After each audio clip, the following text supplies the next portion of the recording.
This is Jennifer Sells. I am Jennifer Sells. I am in Denver, Colorado, and it is a frigid Wednesday morning. It's 1 degree here in Colorado.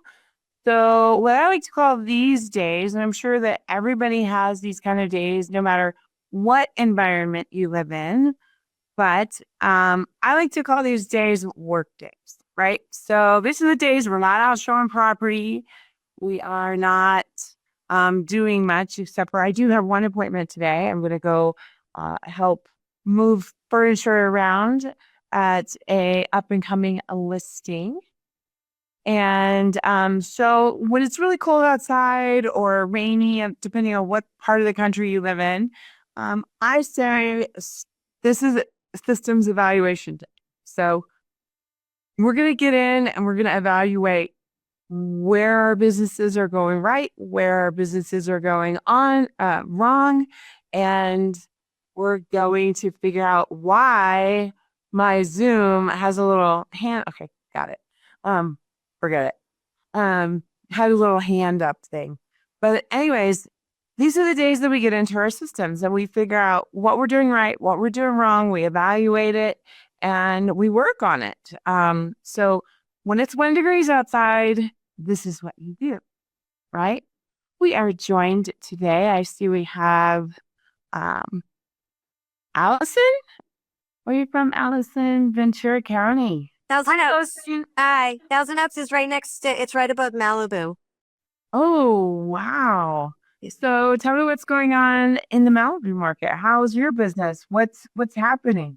Well, I don't really sell that much in Malibu. There's a lot of restrictions over there, and I've sold a couple, but yeah, Thousand Oaks, it's going good. I mean, could be, I could have more business always. Who couldn't have more business, right? Right. There was a statistic just came out, I want to say 2 weeks ago. I don't know where I saw it. I wish I would have saved it. But it's literally said that 2024 was the worst year for real estate sales in, I don't know, 20 or 30 years. And I don't believe that, but I sort of kind of do. And For most agents, I think. yeah, what was it? 76% of real estate didn't sell any homes last year. So yeah, I totally understand it. It was a slower year for me for sure. I don't, did anybody like really, I mean, I know who killed it. I'm going to tell you. Anybody want to know who killed it last year? Yeah. So by the way, on my Zooms, I love it when agents just jump in and ask. I know that's not what we're trained to do on any other calls, but I think we get more value when we're actually talking to each other. So if you have anything to say, please jump in. I think the agents that sold the most last year are the ones who specialized in a neighborhood, an area. They had a physical farm because I can literally pull up the numerous agents here in Denver that hyper focused on, like Ken Carl Ranch or Castle Rock or, Crystal Valley Ranch. And those are the agents that really sold, consistently a certain price point and numerous. That's where most of my business came from all of it was either my farm, my open houses in my farm, or referrals from my farm. Absolutely. So that's a good thing. So you're selling houses out of open houses. So Yeah. Well, but they were in my farm and everyone knows me. So okay. So let me ask you a question because I'm big on systems, right? So when you're holding an open house, do you do anything special? Do you have a system to it? yeah, I invite all the neighbors before we could do this live broadcast. So they got a broadcast also, but I don't think we're allowed to now. I put out signs early so let's say my open house is 1 to 4. I put out the signs at 9. So they see it. I put out extra signs, not a lot because that takes a lot of work, but, and then I have huge flags. So I make it kind of a spectacle. That's amazing. During COVID, pre-COVID, I had an excellent open house system. And I mean, I still do. I just don't do a lot of open houses anymore. But yeah, like during those years, my average number of people through my open houses, because the system was in place. We would put it on to Zillow, Realtor.com, the MLS a week ahead of time. It's coming soon.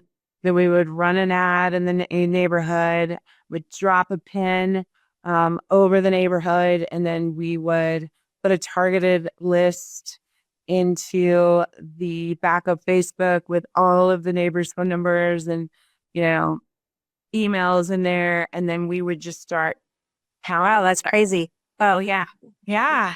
And so then, we had at least, I think the lowest open house we had for years was like 75 people through, and the best open house we ever had was like 220. Now, am I getting those results now? No, I'm not. When my buyer's agents or seller's agents do an open house right now,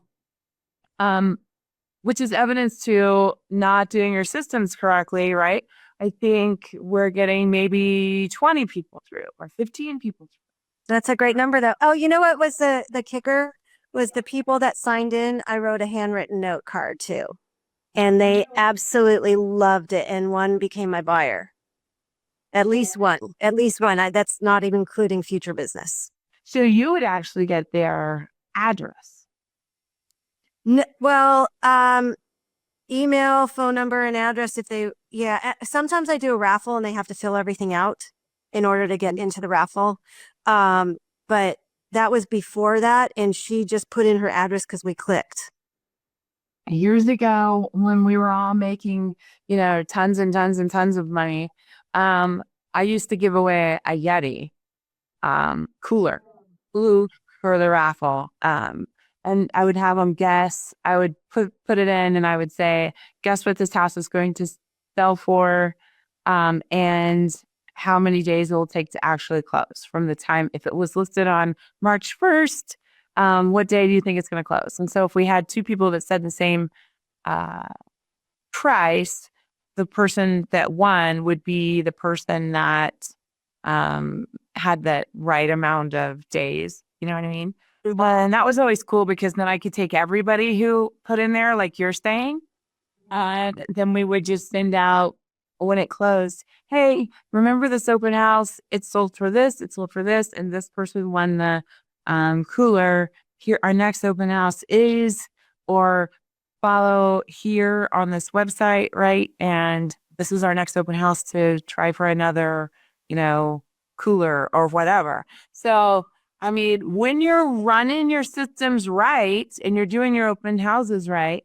just like when you're farming, right? You are going to, of course, get more buyers and more sellers. Actually, I like open houses for sellers. Yeah. Yeah. So anyways, just about every time I jump on here, I'm talking about seller systems of some sort.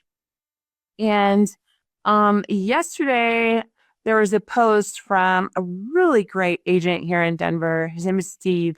He could not join me this morning, unfortunately, but he said that he and his father, they're a team, took 4 listings here in Denver, 3 or 4 listings here in Denver last weekend. And the reason that they won was because of their seller services fees, right? So again, they have a system for everything, including listing appointments. So I'm sure you guys have heard through, multiple trainings and stuff. It doesn't matter who you could get a coaching from or who you learn real estate from. There's always something in the listing appointment that says, here's your marketing book, or here's your CMA book, or whatever. Well, these people have a seller services. And so what they have is, for the percentage that they're charging, they have house cleaners come in and clean. They have window cleaners come in and clean the windows. They have a stager. They have a moving service. They have a GC.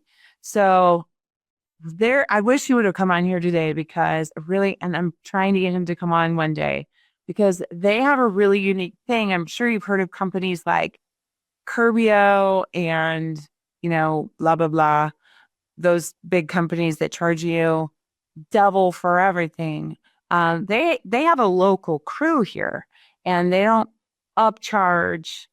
Um, they don't charge double to get into those systems. So what they do is they will come in and they will say, hey, if your house needs work, we are going to have this crew come in. We're going to fix it up for you. And then we're going to put it on the market and you can pay at closing.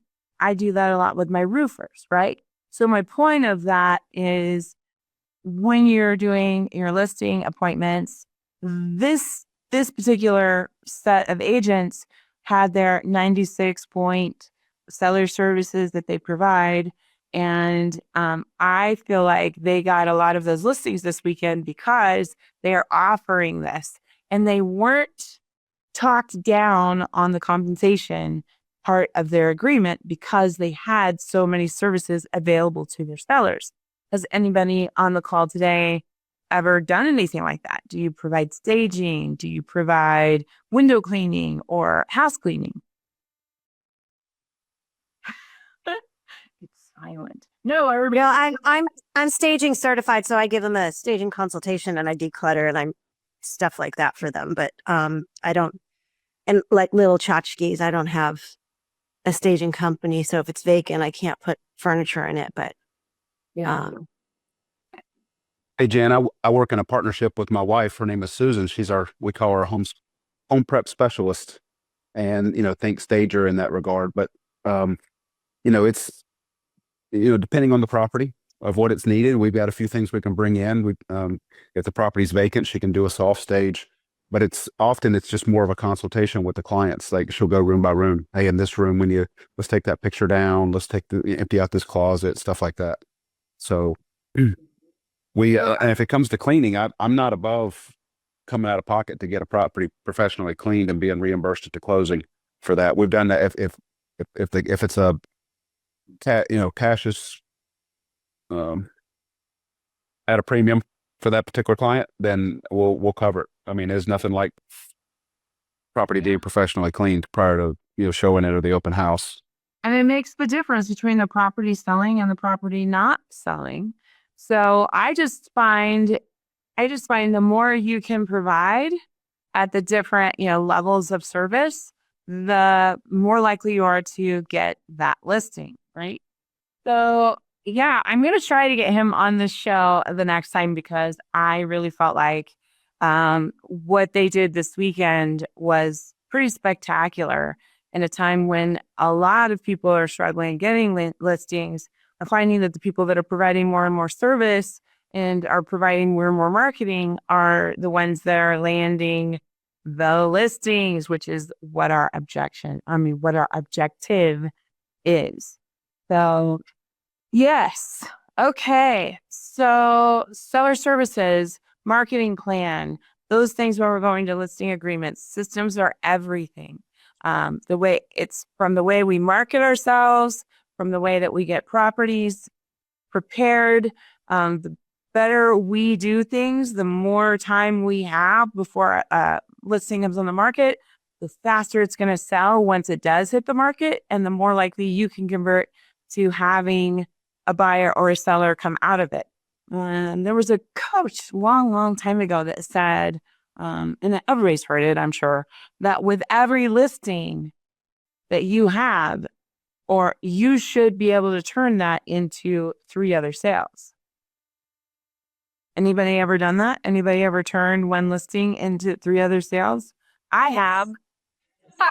Allison says, yes, because Allison, let me guess, because you are farming and specializing in one particular area. yes. Mm-hmm. When you do that and you're sending out the mailers, you're doing the open house and you're doing all those things, that's when it starts turning into multiple sales. So, okay. Matthew, what part of the country are you in? If you are available to jump on this call. Yeah, he must have taken a call. Yeah, I'm managing the little ones at the house today. We have a snow day with. I'm in the Charlotte market, Charlotte, North Carolina. You okay? Yeah, we don't have snow. It was forecast snow. They canceled school here in this area of the world, just with the forecast of it. So not a flake so far. Certainly not no kind of safety risk, but kids are home from school anyway. I shut the window, so I don't know if it's snowing, but it was like an hour ago. It was 1 degree outside. I'm over it. Um, what did I just ask you, Matthew? So how's your market? How's North Carolina? Yeah, as far as just overall, I mean, we've trended towards the buyer's market a bit from a seller's market. You're talking about it being gangbusters the past few years, and that's where we were on the seller side. I mean, I think probably everywhere with the rates being low, but with the rates back up near 7, just a little bit under 7, now it's houses are staying on the market a bit. Buyers are asking for incentives and closing costs, and you know, um, being a little more picky. And the houses are on the market for a while, so there's some inventory for them to choose from, so they can do that. But that's what we're seeing. Houses are still selling. We've had a wave of houses hit the market in our area as of late. So I think it's just the timing. Sellers are, for a while there, if they have their 3% mortgage, they're just holding on so tight. They do not want to let it go. But you get to a place in real estate that, life happens and circumstances change. And even if you love your interest rate, it's still time to sell. And now that we're past the new year, past the election, past all the holidays and stuff, now that we're fully into 2025, I think people are ready. So we're seeing some houses hit the market. I definitely think it's interesting to see what happens from California. As somebody here from California, I'm in the middle of the country in Denver, and you're in North Carolina on the other side. And when you start asking that on some of these calls, you'll see that oftentimes it moves from one side of the country to the other. So correct me if I'm wrong on them, but I feel like California is picking up just a little bit. I know we're picking up a little bit. We have some houses that are on the market for like 150 days. And then a lot of the new stuff that's coming on the market right now is gone within like 3 days. So it's insane what's happening. If it's priced right and it's done, like the fixers are like, they sit. Unless it's priced right, then it gets picked up, But I do see it rolling from California across. I think it's going to start picking up for everybody because I see it picking up here. We'll see. I don't have a crystal ball, but I know. I wish we did. yeah, wouldn't that be nice? Anyways, so what else was I talking about? I had it all in my head and then it just went out. I don't know if anybody else feels. The farming topic, I thought was an interesting point you made earlier about the agents that did well last year. It was a tough year. The agents that did well are the ones that really invest into a farm and feel like they have, you have a farm that you consistently take listings from. So, ideas as it relates to that, or how to do those mega opens. If you still got 15 to 20 people that are showing up for each one of your open houses, you're doing something right in terms of publicizing that, because we did once upon a time, but not any longer have that many people coming out. So just one of the things I do is if I take a listing, I say to my client, hey, look, it's going to take a minimum of 10 days. I mean, we can do it faster. And of course, everybody here does take them faster. But if I can have 10 days to get the house on the market, then I can come walk the house with you. We can get it clean. We can move the furniture around. We can order pictures, right? I can order brochures, mailers, get the sign installed. But the moment I get that listing, our MLS rules say that we can put a property on as coming soon 7 days before it actually hits the market. So what I'll do is I'll put it on as coming soon, and then we'll schedule the open house, and I'll make sure that the open house is on the MLS, which will feed to Zillow, which will feed to Realtor.com. And if I'm doing my job right, then I will pull all the names and phone numbers and emails out of a neighborhood. Then I'll drop it into a target in the back end of Facebook.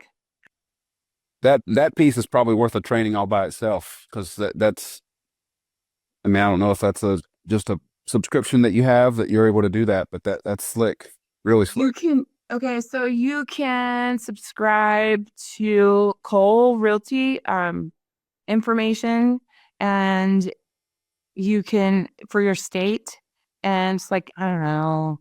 It used to be $9.50 a year. I think I'm still charged that. I don't remember. But you can pull all the addresses and emails out, and then you create like an Excel sheet, and you make sure that if you have the phone numbers that you put the one in front, because Facebook will not pick up that without the one. I mean, I'm not going to go into the whole training, right? But then you go into your target part and you drop that list in. And if they have a Facebook account associated with it, then what you can do is run an ad to that specific neighborhood, right? So you're running like a property tour or an open house announcement or Can we do a future training on that? I can try. I'm not okay. What? I know that I can, but I'm not the best at explaining. There's people in our agent collective that are way better at training that. So can we get them to do it? Yes, Okay. yes. That would be fantastic. That would provide a lot of value to everyone.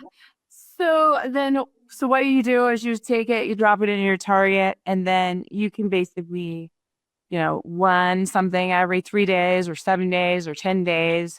I think that once you're established in a neighborhood that they don't want to see you every 3 days, but you can do that. And of course, Facebook is what? Pay to play. And then, yeah, so that's what I do. So then the open house goes in, and once they're seeing that there's an open house, they're like, okay, well, I'm really tired of seeing this lady's ads. So I will show up at her open house, right? And tell her that I'm tired of seeing her ads.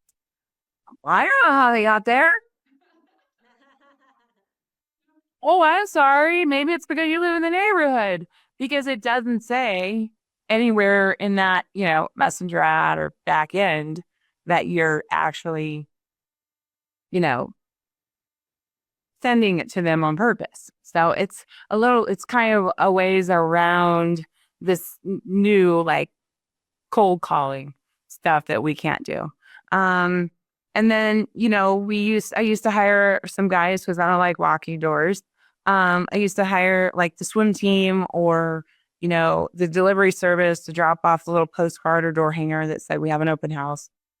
You don't have to do the whole like 500 to 1,000 whatever neighborhood. You can just do like the 50 homes on each side of a home, right?